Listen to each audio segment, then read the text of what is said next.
Ayan, good morning sa lahat. Ayan, maga pa nga kami gumising ni Mr. Mga 4 AM pa lang ay maga kaming gumising guys. Kasi nga ay kakatay kami ng isang pirasong manok lang naman po. Pero malaking tulong na rin po sa amin guys.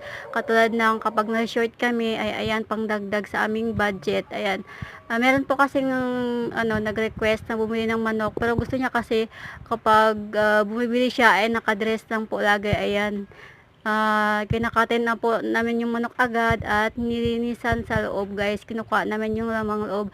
Siya kasi guys ay natakot po guys pumatay ng manok at ayan na nga, gusto niya ay malinis agad. Ayan, pero thankful din po ako sa regular namin guys buyer kasi nga sakto talaga kapag bumibili siya ay ayan, sakto din na short kami sa budget. At thankful din ako kasi kahit paano ay nakakadagdag income sa amin kasi nga mayroon, kahit paano ay meron kaming mga manok na pinapabinta guys. Kaya malaking tulong din talaga kapag meron kang mga alagang hayop katulad ng baboy at manok at iba pa guys. Ayan, so ayan yung tsaka yun kasi wala akong work pero nakakatulong talaga sa amin guys kasi isa ako sa mga nag-aalaga ng aming mga hayop, baboy, kambing, tsaka manok. Ayan, nakakatulong talaga guys kapag mga pangailangan guys. Ayan, so ayan lang guys, kinukuha niya ni Mr. ng lamang loob guys, and then pagkatapos niyan ay ibabalik niya rin sa loob yung